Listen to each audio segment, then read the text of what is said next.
again to Genesis 4. If you were at Swansea, we are continuing our series. If you weren't in Swansea, go ask someone in Swansea what they learnt.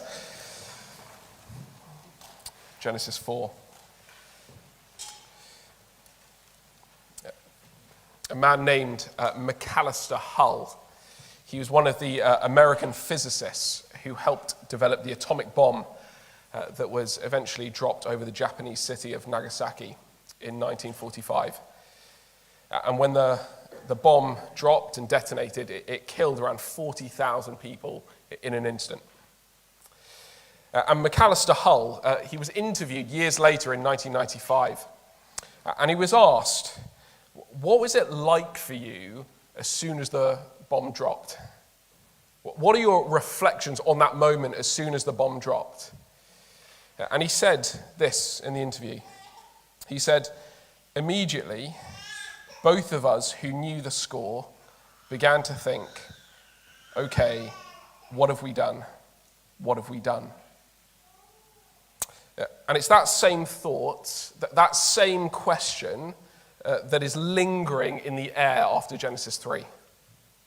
Adam has just eaten of the tree of the knowledge of good and evil. He severed mankind's relationship with God. He's brought sin and death into this world. God has cursed this world and humanity, thrown Adam and Eve out of the garden, out of his presence, east of Eden, and shut the door. And now the question lingers in the air, what have we done? What is the world like now? What is humanity like now? What's going to be the fallout of this bomb that Adam's detonated? And Genesis 4 to 11, it's here to answer that question. What have we done? What is the world like now? As Adam and Eve are thrown out of the garden to the east of Eden, Genesis 4 onwards, it's here to show us what life is like east of Eden. What the world, what humanity is now like. And that is deeply relevant for us now, because we are still east of Eden. And so these chapters are an insight into what we are now east of Eden, what sin is like, what the world is like. And so if Adam detonated a sin bomb, then it's like this whole world has become radioactive. And Genesis 4 to 11, it's like a guide showing you how to dodge the radiation of this world. And so as we go through these chapters over the next few weeks, I want you to be like a detective. And I want you to get your magnifying glass out.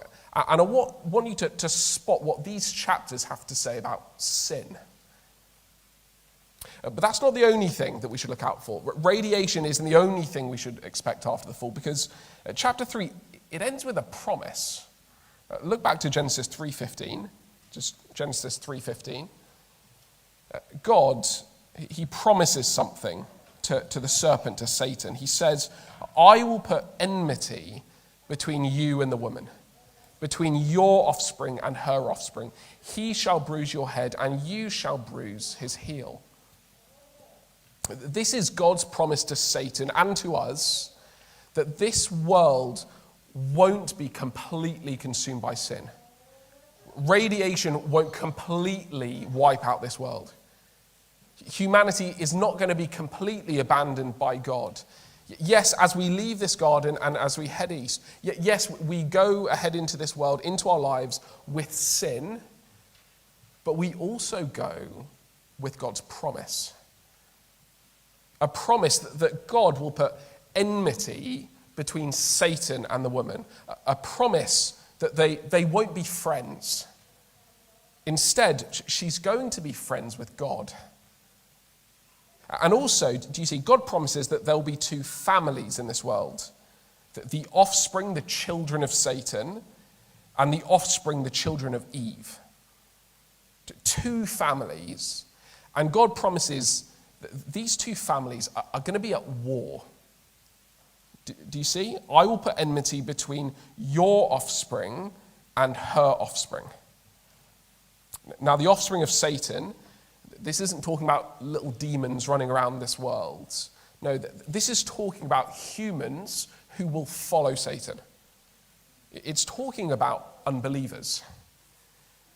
That's what Jesus calls those who reject him. He says, you are of your father, the devil.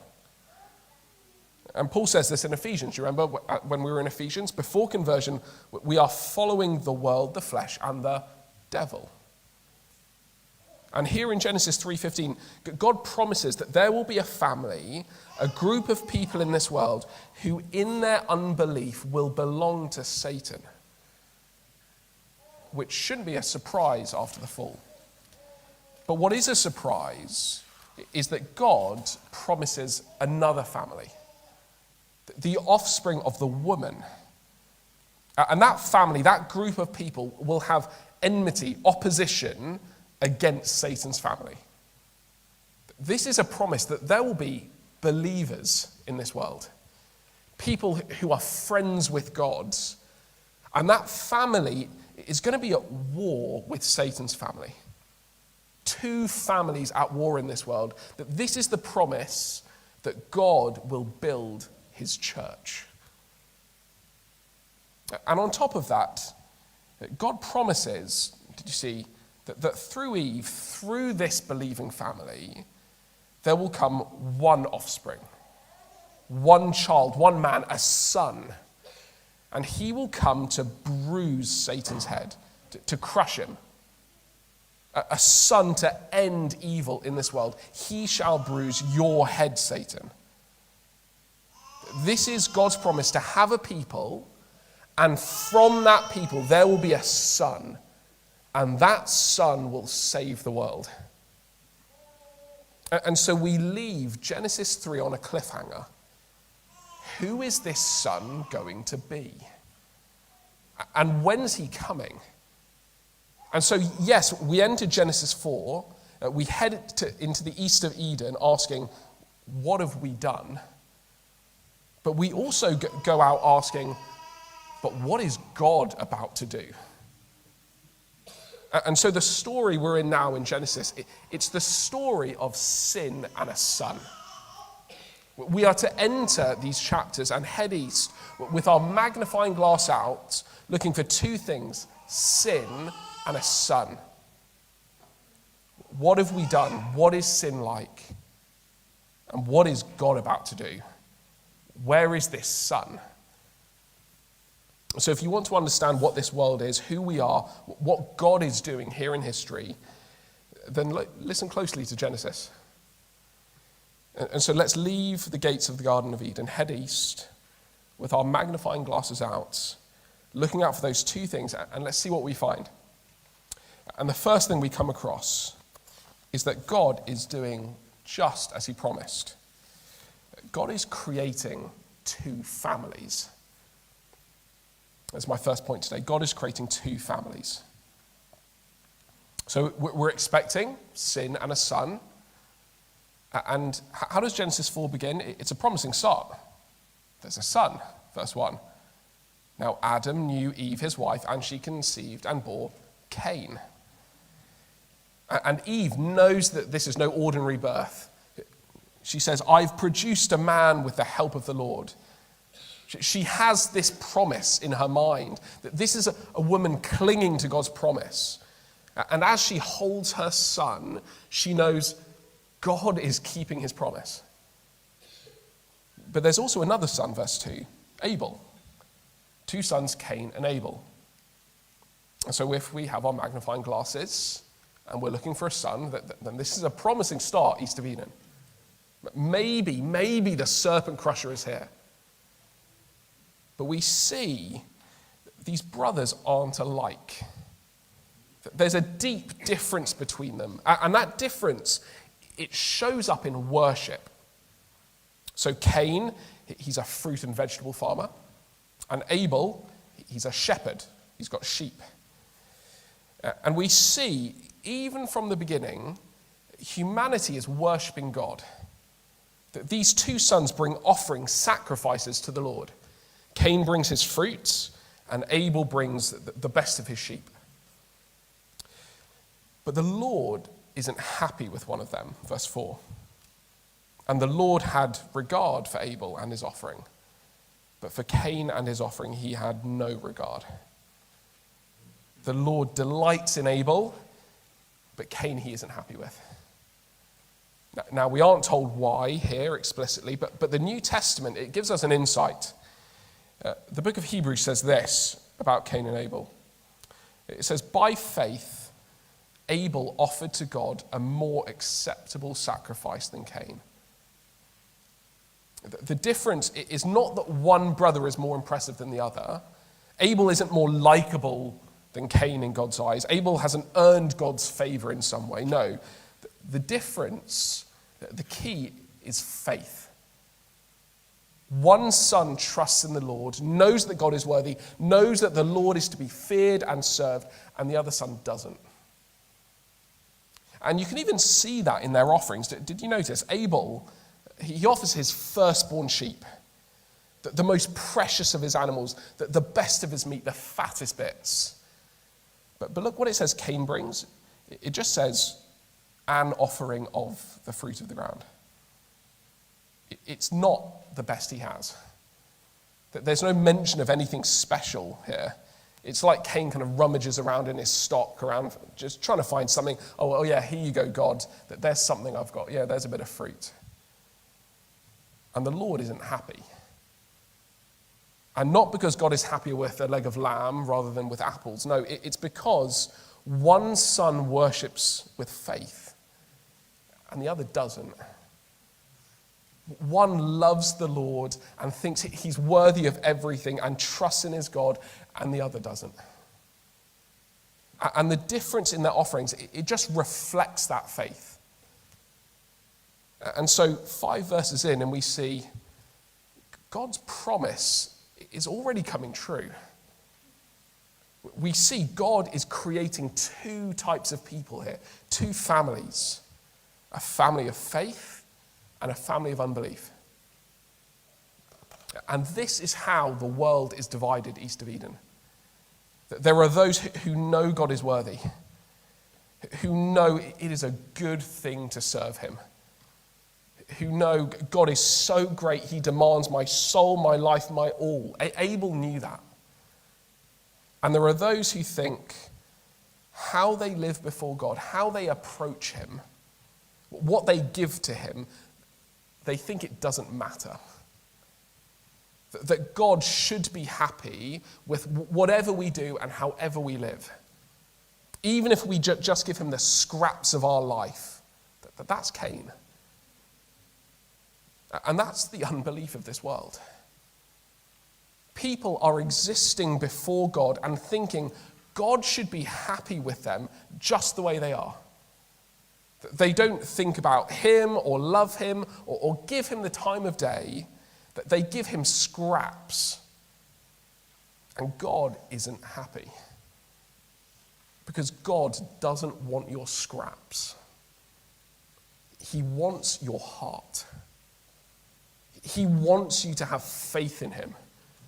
God delights when you have faith in him.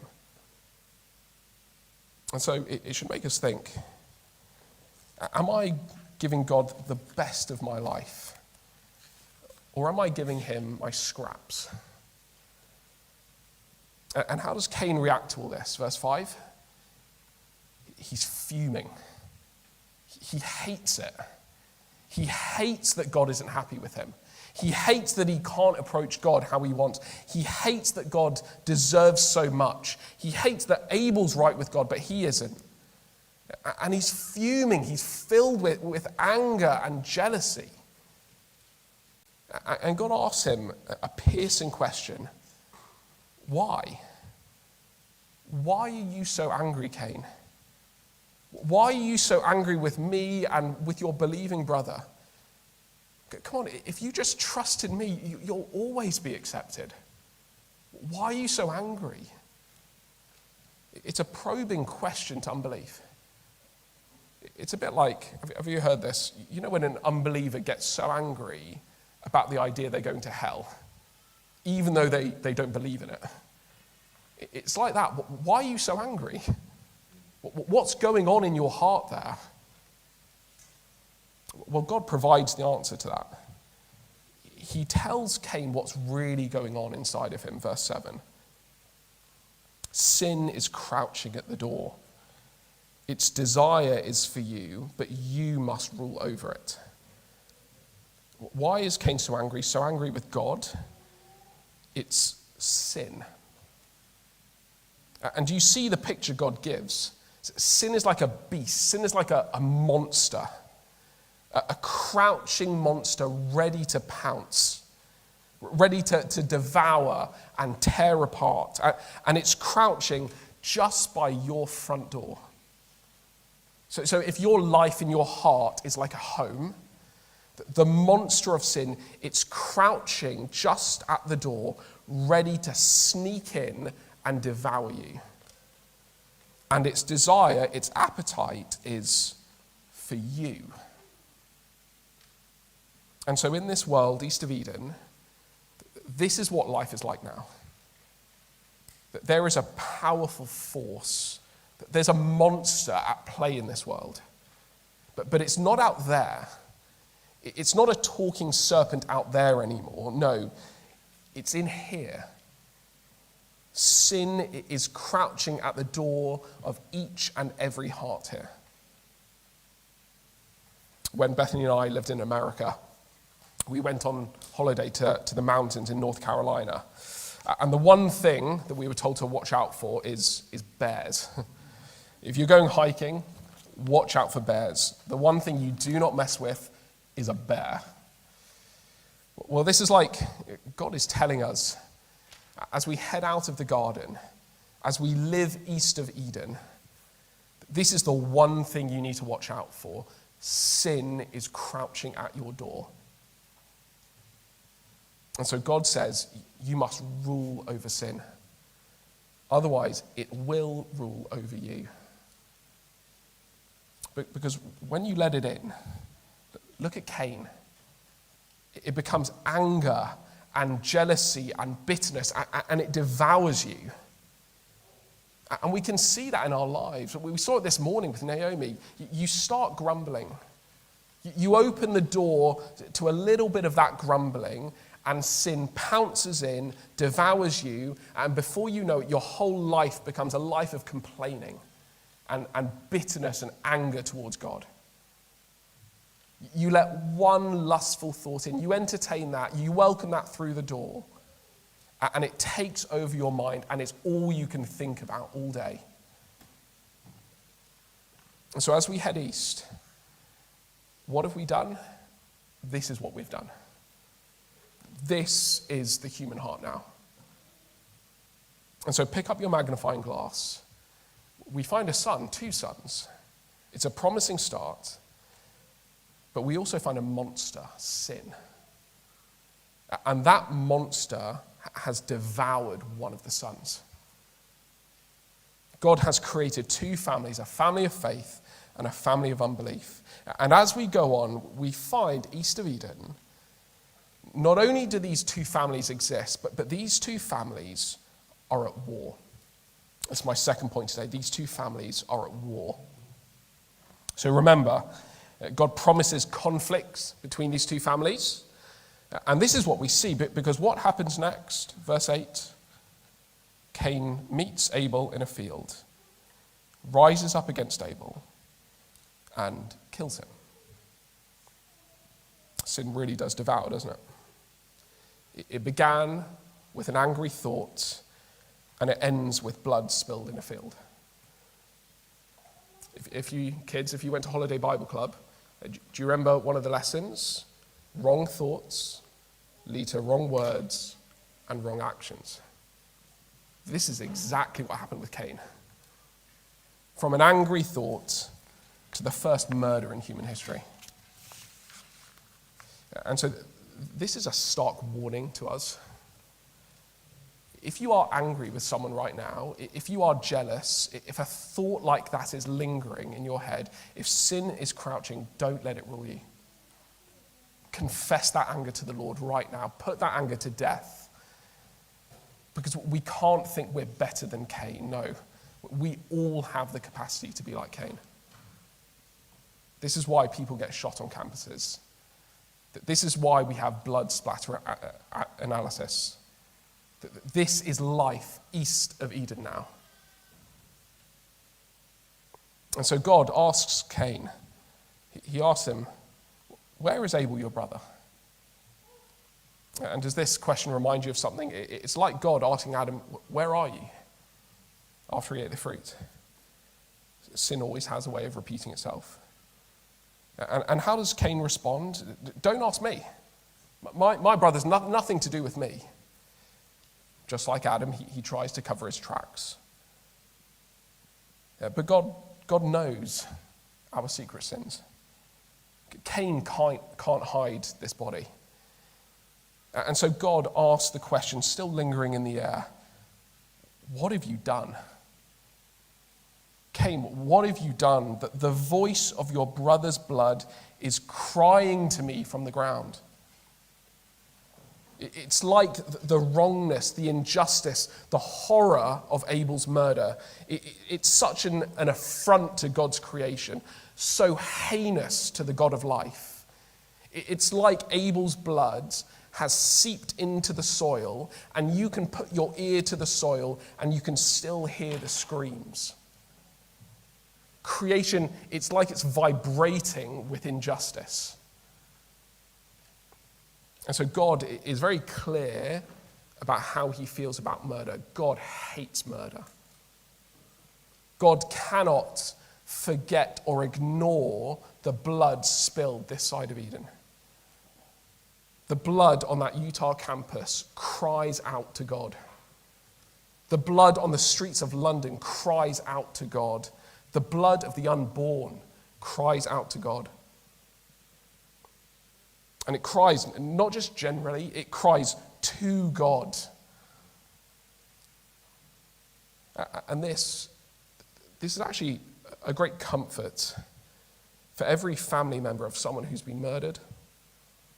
God hears those cries, and it matters to him, and he will answer those cries on Judgment Day. But remember who this feud is between. God has created two families, and God promises that these two families will be at war, God's family and Satan's family. And here is the war. And so this is not only the murder of one human by another. No, this is an attack on God's people. This is an act of persecution against the church. This is spiritual warfare in action. But why?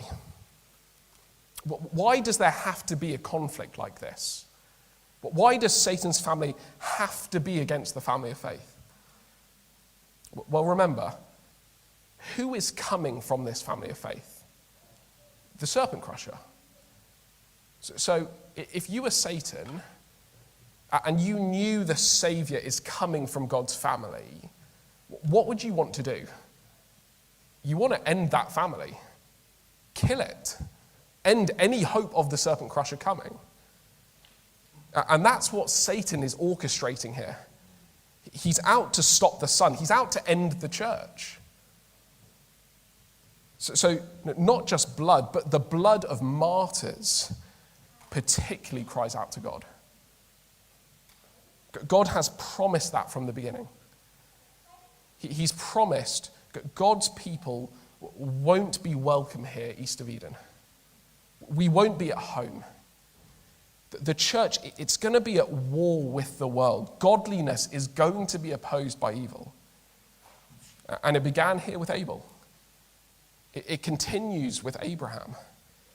We saw it in Holiday Bible Club with Joseph, brother against brother. You see it with Israel and Babylon. And you see it with Christ on the cross. The serpent crusher finally came, and Satan's family had to kill him. And in fact, you see it before the cross.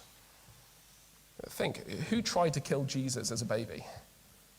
Herod, a fellow Jew, his own brother. History is the story of these two families at war. So get your magnifying glass out. East of Eden, there is sin, and there is a son. But sin wants to destroy that son. And this is why the church faces such opposition today. This is why being a Christian and actually standing up for godliness at work or at school, even within your own family, this is why it exists. Satan can't stop the serpent crusher anymore, and so he goes for the people. And he tries to scare us away from following this son. And so realize what's going on in your life and at school and at work. It's a spiritual warfare out there. But we can take comfort that this isn't something new. This isn't a surprise. Back in the garden, God promised, you will belong to this family, and you will be at war. And we might ask why. Why is God creating his own family and then putting us through this? Well, I want to see that this war is actually a good thing. To feel persecution, it's actually a good sign, but because it means we aren't in Satan's family. It means God has set you apart and brought you into his family. And so to feel uncomfortable in this world, to be hated even by your own brother, it means you belong to something special. Blessed are those who are persecuted for righteousness' sake, for theirs is the kingdom of heaven. Abel died in a field, but he will rise again in a kingdom. And brothers and sisters, so will we. But the drama isn't over. God spares Cain's life. God is merciful even to murderers. But Cain, he isn't the promised son. This isn't the promised family. In fact, it looks like that there's no family at all anymore. Like the promise has been killed. It's died with Abel. Like Satan, he's won here in chapter 4. Like sin is too fierce a monster this side of Eden. It often feels like that in persecution. It feels like that in life. And so how will God's promise win? Well, keep your magnifying glass out and keep looking for sin and a son. Because next, the final thing, the monster is big, but God is bigger. That's the final point. The monster is big, but God is bigger.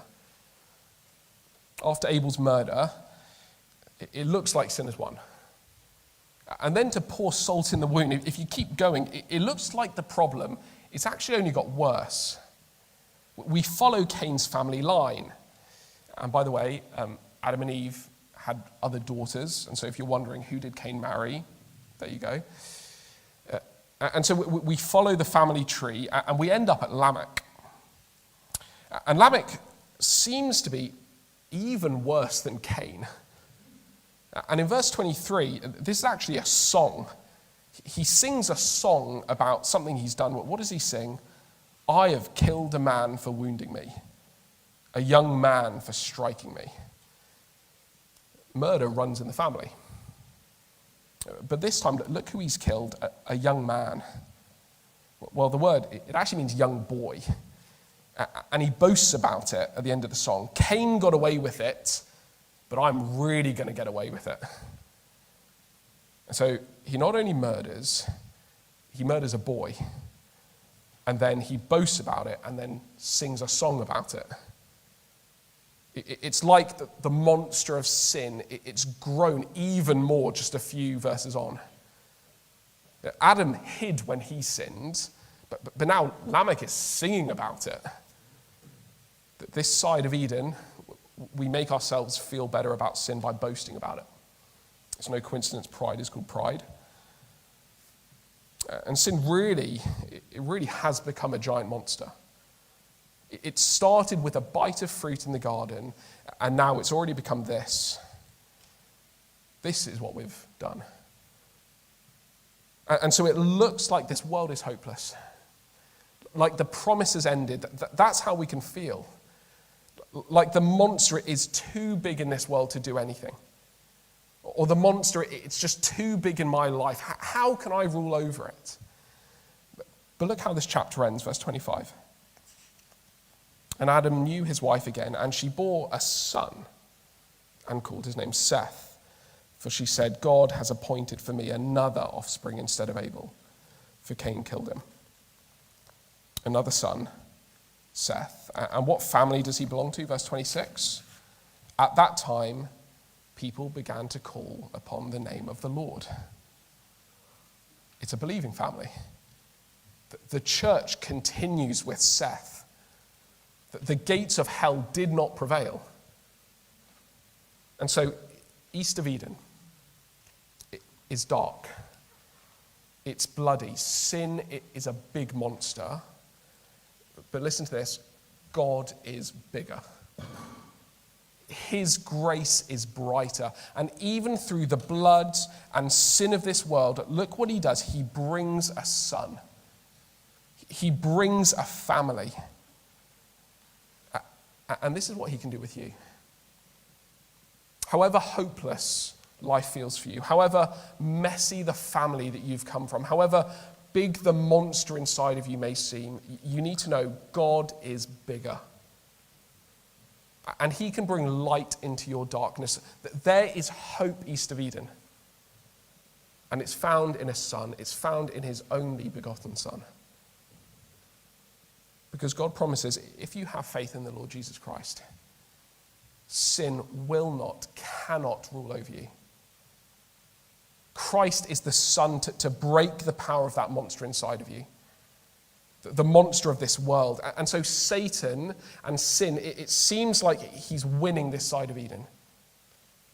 But when you belong to God's family, Satan can never win in your life. Satan tries to suffocate, to kill, to extinguish the church, but God is preserving his family, the family of his son, the church. For those in Christ, he is preserving you right now. So let me ask, which family do you belong to? Because at the end of the age, only one family will see victory in this war. So this side of Eden, yes, there is sin, but there is a son. And it's only in him that we have victory. Let's pray.